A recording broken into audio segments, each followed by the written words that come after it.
పేదల వైద్యశాల ఉస్మానియాలో డాక్టర్ల కొరత ఏర్పడింది.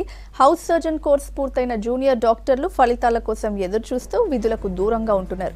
దీంతో ఇటు ఆసుపత్రి నిర్వాహకులు కూడా ప్రత్యామ్నాయ ఏర్పాట్లు చేయలేదు. 300 మంది డాక్టర్లు ఒకేసారి విధులకు దూరంగా ఉండటంతో రోగులు ఇబ్బందులు పడుతున్నారు. రోజు 2000కు పైగా అవుట్ పేషెంట్స్ వచ్చే ఆసుపత్రిలో ఇప్పుడు డాక్టర్ల కరువయ్యారు.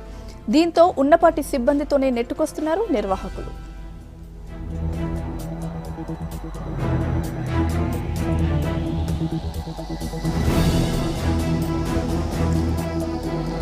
అప్డేట్స్ నరేందర్ అందిస్తారు. నరేందర్, మరి వైద్యుల కొరతపై ఉన్నతాధికారులు ఏం చెప్తున్నారు?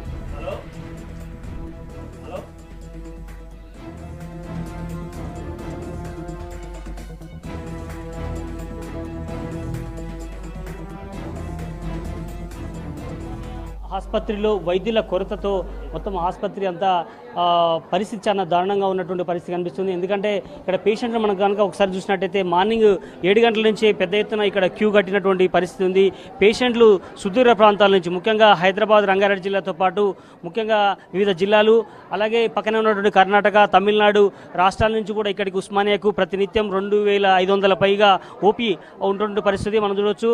అయితే ఇక్కడ పరిస్థితి గత వారం రోజులుగా ఇదే సమస్య నెలకొంది. ఎందుకంటే ఎప్పుడు ఇక్కడ సాధారణ స్థితి కంటే ఎక్కువ మంది పేషెంట్లు వస్తున్నప్పటికీ ఈ వారం రోజుల నుంచి కూడా ఈ క్రౌడ్ కనిపిస్తుండడం, అలాగే పేషెంట్లకు సంబంధించినటువంటి వైద్యులు సరిపడా లేకపోవడంతో ఈ పరిస్థితి నెలకొంది.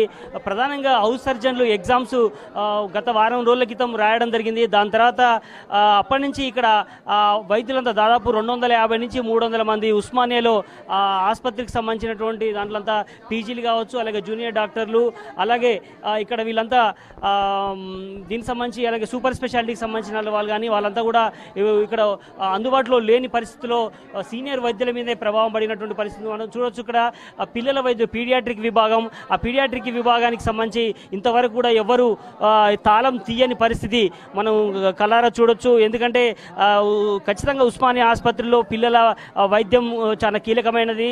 ఇప్పుడు 10 దాటినప్పటికీ కూడా ఇంతవరకు ఎవరు కూడా సీనియర్ ప్రొఫెసర్ కానీ, అలాగే అసిస్టెంట్ ప్రొఫెసరు, అలాగే పీజీలు, అలాగే ఇప్పుడు చెప్తున్నటువంటి హౌస్ సర్జన్లు కూడా ఎవరు కూడా విధులకు హాజరు కాకపోవడం పట్ల చాలా తీవ్రమైనటువంటి ఆవేదనతో వ్యక్తం అవుతున్నాయి.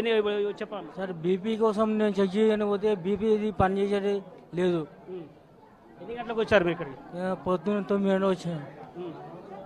ఓకే అమ్మా, మీరు ఏమైందమ్మా? మీరు ఎన్ని గంటలకు రావడం జరిగింది ఇక్కడికి? ఏమైంది పాపకి ఏమైంది?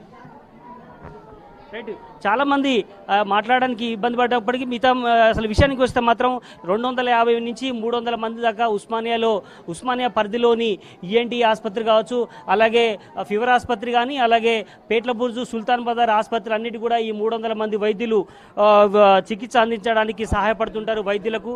వీళ్ళంతా ఉన్నారు. మీరు చెప్పండి అమ్మా, మీరు ఎక్కడి నుంచి రావడం జరిగింది? సార్, మేము ఆదిలాబాద్ డిస్ట్రిక్ట్ నుండి వచ్చినాం సార్. ఆదిలాబాద్ డిస్ట్రిక్ట్ నుండి వచ్చినాము. మా పాపకు ఓపీ జరిగి 2 ఇయర్స్ అవుతుంది. ఇప్పుడు మళ్ళీ ఒకసారి చూపిద్దామని వచ్చినాము. ఇప్పుడే వచ్చినాము. ఇంకా సార్ రానట్టుండు సార్. అక్కడ వాళ్ళని అడిగితే వాళ్ళు ఏం పట్టించుకోవట్లేదు సార్. అడిగేవా లోపల? డాక్టర్ ఇప్పుడే వచ్చినట్టుంది కదా? డాక్టర్ రానట్టుంది సార్. అడిగితే వాళ్ళు డోర్ వేసుకుంటారు, ఏం చెప్పట్లేదు అసలు అక్కడ.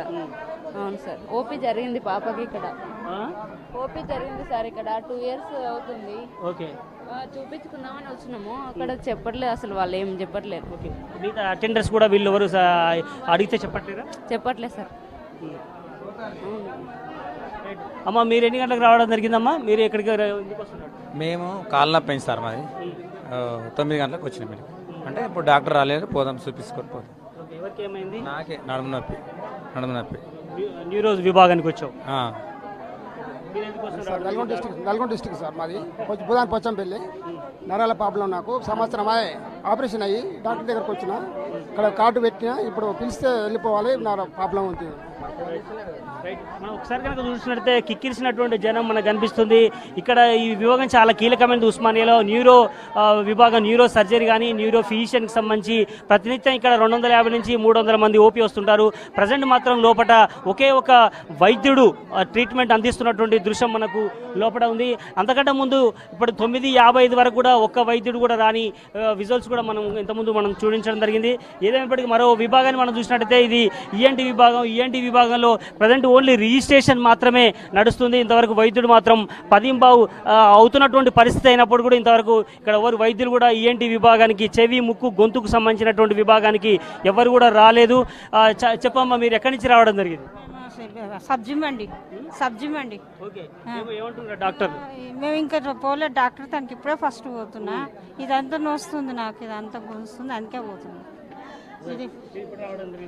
మేము తెలిసిన వైద్యులు రాని పరిస్థితి పట్ల మీరు ఏమనుకుంటున్నారు సార్? ఇప్పుడు అక్కడ న్యూరాలజిస్ట్ రాలని చెప్తారు 2-3 డేస్ వరకు. మళ్ళీ పేషెంట్లకు చాలా ఇబ్బంది ఉంది. మళ్ళీ ఓపీ టైం కూడా మారిస్తే బాగుంటుంది. అంటే డే మొత్తం ఉంటే అందరికీ చాలా బాగుంటుంది, అందరికీ వైద్యం అందుతుంది. ఓపీ టైము వాళ్ళు డాక్టర్స్ వచ్చేది 10:30, 11కి వస్తారు. ఒక 10-20 మందికి చూడగానే 12 అయిపోతుంది. 12 అయిపోగానే మళ్ళీ పేషెంట్లు రిటర్న్ పోవడు, మళ్ళీ రిటర్న్ ఉదయం రావడం చాలా ఇబ్బందికరంగా ఉంది. కనుక ఈ ఓపీ టైం కూడా ఆరోగ్య శాఖ మంత్రి మార్చాలని నేను వేడుకుంటున్నాను. ఇక్కడ మనం చూడొచ్చు చాలా మంది కూడా మహిళలు, వృద్ధులు, చిన్నారులు పెద్ద ఎత్తున ఇక్కడికి రావడం జరిగింది. ఈరోజు సోమ, మంగళ, బుధవారాల్లో ఉస్మానియా ఆసుపత్రికి విపరీతంగా జనం వస్తున్నటువంటి పరిస్థితి మనకు కనిపిస్తుంది. అన్ని విభాగాలు కూడా ఈరోజు పనిచేస్తాయి అన్నటువంటి ఉద్దేశంతో ఉస్మానియా ఆసుపత్రికి పేషెంట్లు పెద్ద ఎత్తున రావడం జరుగుతుంది. కానీ దానికి తగ్గట్టుగా ఇక్కడ ఉన్నటువంటి సూపరింటెండెంట్ కానీ అలాగే వైద్య అధికారులు కానీ వైద్యులను సమకూర్చడంలో విఫలమైనట్టుగా మనకు స్పష్టంగా కనిపిస్తుంది. మనం చూడొచ్చు మరో విభాగాన్ని చూసినట్టయితే మీరు ఎక్కడి నుంచి రావడం జరిగింది? న్యూరాలజీలో ఎక్కడ చూస్తలేరు, డాక్టర్లు చక్కగా వస్తలేరు. మాకు చాలా పరేషాన్ అవుతుంది. వీళ్ళు ఏం పట్టించుకుంటలేరు. పోతే అటు పోండి ఇటు పోండి తప్పితే వేరే మాటలు ఏం లేవు. 4 డాక్టర్లు ఉండే జాగాలో ఒక డాక్టర్ ఉన్నాడు, ఒక డాక్టర్లు ఇవాళ అది కూడా లేరు. ఎక్కడి నుంచి రావడం జరిగింది కదా? మేము వరంగల్లో ఉంటామండి. అయితే ఇప్పుడు ఇక్కడ రావడం జరిగింది. ఇక్కడ వస్తే ఎవరు పట్టించుకున్న నా తోడు లేడు. పేషెంట్ ఎవరు? నేనే కండి. ఎక్కడ ఉంటాయంటే డాక్టర్లే లేనప్పుడు నేను చేయాలి సార్. కంప్లైంట్ జరిగిందా? ఏమన్నారు మీరు? కంప్లైంట్ డాక్టర్లే లేనప్పుడు ఏం చెప్పాలి వీళ్ళకు? పట్టించుకున్న నాతోడే లేడు ఇక్కడ. మరో విభాగాన్ని కనుక చూసినట్టయితే ఇక్కడ యూరాలజీ అనేది కూడా చాలా కీలకమైన విభాగం. జనరల్ సర్జరీ అలాగే యూరాలజీ విభాగాలు చూసినట్టయితే చాలా పెద్ద ఎత్తున క్యూ లైన్ ఉంటున్న పరిస్థితి కనిపిస్తుంది. ఇక్కడ గ్యాస్ట్రో విభాగం కూడా ఉంది. అక్కడ కూడా ప్రతినిత్యం 300 పైగా ఓపీ ఉంటుంది. పండు వృద్ధులతో సహా చాలా తీవ్రమైనటువంటి గాయాలతో ఇక్కడికి వస్తున్నటువంటి పరిస్థితి ఉంది. వాళ్ళందరూ కూడా నైట్ నుంచే ఇక్కడ వెయిట్ చేస్తున్నటువంటి పరిస్థితి ఉంది. మహిళలు ఇక్కడ తెల్లవారుజాము నుంచే ఉన్నటువంటి పరిస్థితి ఉంది. అమ్మ, మీరు ఎక్కడి నుంచి రావడం జరిగిందమ్మా? ఏ ఊరు నుంచి రావడం జరిగింది? నీలపూర్ నుంచి. ఓకే, ఏమైంది పాపకు చెప్పమ్మా. గుండె స్కానింగ్ గురించి ఇక్కడికి పంపించారు. ఇప్పుడు వచ్చావు ఇక్కడ? ఇప్పుడే వచ్చినాం. ఓకే, ఏమన్నారు డాక్టర్స్? ఏమన్నారు? రాపించుకురావడం వేయండు. అమ్మా తీసుకెళ్ళరు, అవి క్యాసెట్ తీసుకెళ్ళరు. ఇంకేం చెప్పలేదు. పైప్ పెట్టారు కదా, ఏమో ఎమర్జెన్సీ ఉన్నట్టుంది కదా.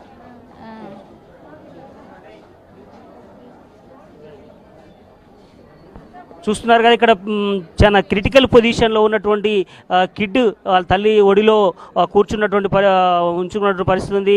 ఆల్రెడీ నీలోఫర్ ఆసుపత్రిలో ఎమర్జెన్సీ నిమిత్తం అక్కడి నుంచి తీసుకొని ఉస్మానియా పిల్లల విభాగానికి తీసుకురావడం జరిగింది. ఇక్కడ మాత్రం సరి అయిన వైద్యం డాక్టర్లు ఇంతవరకు రాకపోవడంతో వాళ్ళు ఇక్కడే వెయిట్ చేయాల్సిన పరిస్థితి ఇక్కడ ఉంది. దారుణంగా మనం కనిపిస్తుంది. ఎందుకంటే ఆక్సిజన్ ఒక పక్క అందుతున్నటువంటి పరిస్థితిలో బయట వెయిట్ చేయాల్సినటువంటి పరిస్థితి ఉంది. మరో విభాగాన్ని కనుక మనం చూసినట్లయితే జనరల్ సర్జరీ అనేది తీవ్రమైనటువంటి కాలిన గాయాలు కావచ్చు, బర్నింగ్ డిపార్ట్మెంట్ కానీ అలాగే దెబ్బలు జరిగిన వాళ్ళు కూడా చాలామంది వస్తుంటారు. వాళ్ళందరికీ కేవలం జూనియర్ వైద్యులు అలాగే సూపర్ స్పెషాలిటీ సంబంధించినటువంటి పీజీ వైద్యులు లేకపోవడంతో అటెండర్స్ అలాగే కింది స్థాయి నర్సు స్థాయి సిబ్బంది మొత్తం అన్ని పనులు చేస్తున్నటువంటి దృశ్యం మనకు కనిపిస్తుంది. ఏదేమైనప్పటికీ మాత్రం ఉస్మానియా ఆసుపత్రిలో గత వారం రోజులుగా పీజీ వైద్యులు మొత్తం ఎగ్జామ్స్ రాసి వెయిటింగ్ చేస్తున్నటువంటి పరిస్థితుల్లో వైద్యాధికారులు ముఖ్యంగా director of medical education DME విభాగం కానీ అలాగే వైద్య ఆరోగ్య శాఖకు సంబంధించినటువంటి వాళ్ళంతా కూడా ఉస్మానియా ఆసుపత్రి పరిధిలో వైద్యానికి సహాయపడినటువంటి ఇంత క్రౌడ్ ఉన్నటువంటి ఉస్మానియా ఆసుపత్రికి వైద్యులకు అంటే ప్రొఫెసర్లకు వాళ్ళకి అనుసంధానంగా ఈ పీజీలు ఉండాల్సిన అవసరం ఉంది. ఖచ్చితంగా ఈ 4-5 రోజుల్లో వారికి ఖచ్చితంగా ఈ సహాయం అందితే కానీ ఇక్కడ ఉన్న పేషెంట్ల క్రౌడ్ని తట్టుకునే పరిస్థితి కనిపించట్లేదు. ఇది ఇక్కడి పరిస్థితి. Over to studio.